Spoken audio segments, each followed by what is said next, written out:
Welcome to the Wonder With Me podcast, where I, Dr. Tonia Winchester, invite you to get curious with me about all things mind-body healing, especially how we can unlock the incredible healing power of our unconscious minds, so that we can all get out of stress mode and go back into healing mode.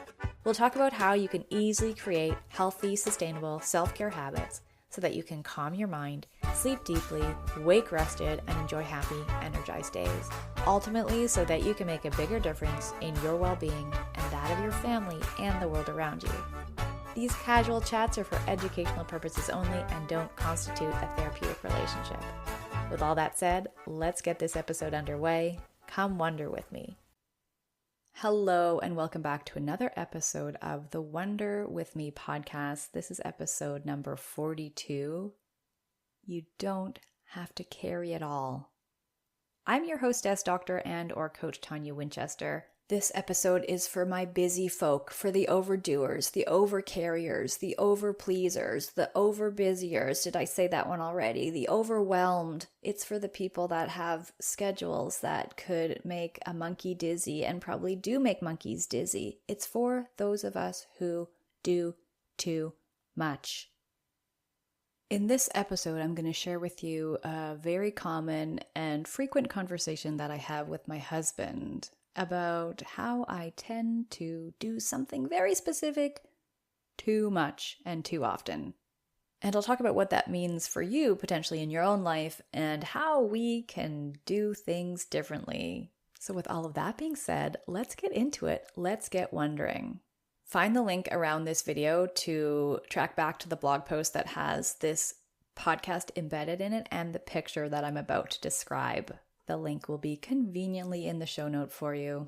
So I'm standing there in my backyard and I'm holding a hanger and a pair of shoes and a coat, and I'm also carrying what looks to be a pencil case. That's just all in one hand, by the way. I'm wearing heels. In the other hand, I'm carrying the adorable little water bottle caddy that my husband made me out of wood. It has a hairbrush in it. I'm carrying my lunch bag, my medical supplies and equipment bag, and also my computer bag. And inevitably, my husband sees this and says, after that is, let me get my camera. Honey, why don't you take more than one trip?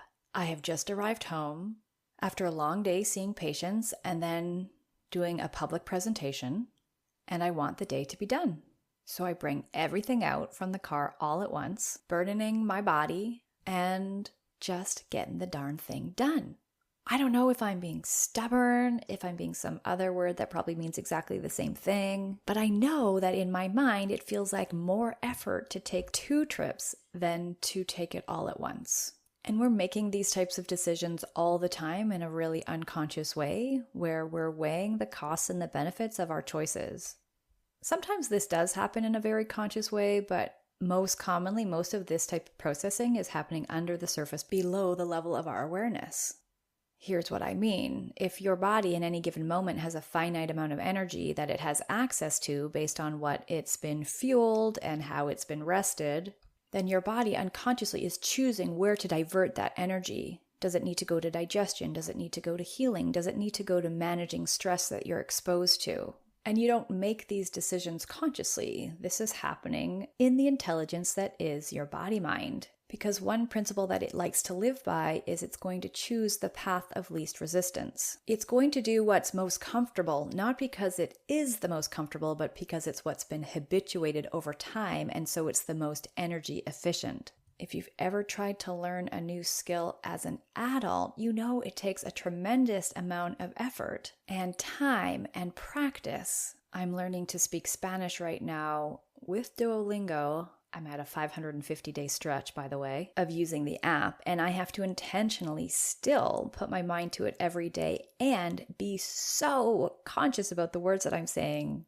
It might be years before I'm able to think and speak fluently in Spanish. If I ever get there, I don't know. And what's interesting is when I start to try to think in Spanish, I default to thinking and speaking in French. And this has happened more than once where I'll be talking, say, to my sister, and I try to say a sentence in Spanish, and I'll say the first 2 words in Spanish, but then finish it in French. And to be clear, I don't speak French fluently. However, I was exposed to it at a very young age. I did do kindergarten French immersion. Hello, or should I say bonjour? And so it's more deeply ingrained. It's more comfortable to my neurology. Less effort is required, therefore it's more energy efficient. Coming back to me carrying all the things, it seems in my mind more efficient to do it all at once than to carry it twice, or to take 2 trips and carry separate items one time. So what do we make of all of this? I think part of me also just wants to be this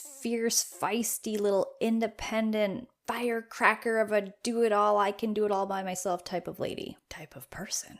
I often attach to specific lyrics or potential quotes that I've heard from places, and I often will take them out of context and utilize them as little mantras or personal pep talks. For example, this one line out of an Ingrid Michaelson song called Overboard, where she says, I can write my name by the age of 3. I'm sorry, I have not warmed up my singing voice. The next line, which I'm not going to sing because it's quite challenging for an inexperienced voice like me, is, and I don't need anyone to cut my meat for me. And there's this part of me inside that just loves the idea of doing these types of things on my own. Metaphors, of course. I'm beyond the point where I can cut my own meat and write my name, of course.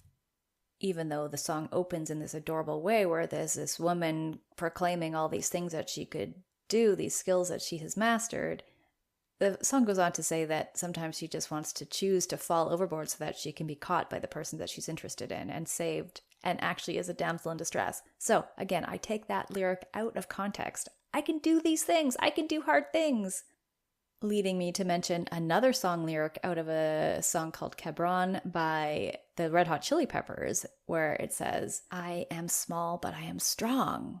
And yet, when I do these things where I carry too much, and do too much, and burden myself too much, or rush too much, I inevitably drop things, spill things, and break things. And I'm speaking both literally and metaphorically here. And I'm wondering if something similar is true for you. Where are the places that you're doing too, XYZ, that's TOO, too much, too often, too fast, too impulsively, too habitually? Where are the places that your perceived efficiency is actually creating massive inefficiencies? Where are you getting drained by your efforts instead of revitalized by your efforts? Where are you functioning because it's quote unquote comfortable neurologically versus actually being comfortable in your real day-to-day life experience? Where are you carrying too much? Where could you take more than one trip instead of trying to do it all at once? I've been having this conversation with my husband for a long time. We've been together for 16 years, and I think I'm finally actually starting to consider applying this to my real life. I can take more than one trip. Where I'm really applying this right now is in my list of goals. I have 14 goals that I'm actively working on right now. That's too many trips to do all at once, but the way that I have it organized in my mind now is on a timeline so that every month there's a new set of goals that I'm working towards, and they accumulate, they build on each other, and I break them down in terms of the months ahead. So at the end of this month, these are the things that I wanted to get done. If they don't get done, they roll over into the next month, and everything just gets bumped because I don't need to do it all at once. And I understand now, as I'm focusing in on 1 or 2 things per month, typically a fitness or health or wellness goal, a creative output goal, and a money goal. 1 goal in each area. And as I focus and hone in, I'm actually getting things done. What a surprise! It's more efficient to do less better than to do as much as possible all at once. So where can you refine? Where can you prioritize? Where can you focus in and drill down and do a deep immersion on something that you're working on and towards. This could be stuff in your day-to-day. This could be bigger stuff that's months out, years out. Where can you craft the discipline to do one thing at a time? And this is actually, I'm realizing as I've been practicing this over the last several weeks, this is a deep and loving act of self-care. As I unpack these old habits and patterns that come from when I was very young, as soon as I started being able to, I could dance, and I was in school and dancing all the time, all throughout high school. And then through university and doing 3 jobs on top of a full course load and taking summer classes and doing all of these extra things. And then at naturopathic college where it was 40 hours of class time plus homework plus matching our socks and somehow managing to make our bed sometimes. That go, go, go mode was programmed into me so long ago. And for so long, I connected my value and my worth to the things that I did. The more that I could do, the better I was as a person, because I was used to being commended for my efforts, for the things that I did. And so as I come home from work and I pick all of the stuff up in the car and take it all in one go, it's because in my mind, I have to do that as quickly as possible so that I can move on to the next thing to get the next recognition.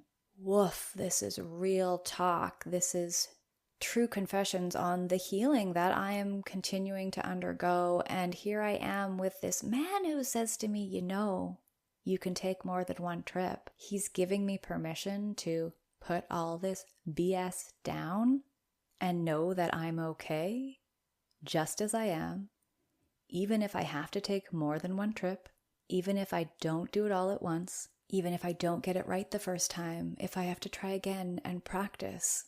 Even if I just am. Let this podcast be that same permission for you.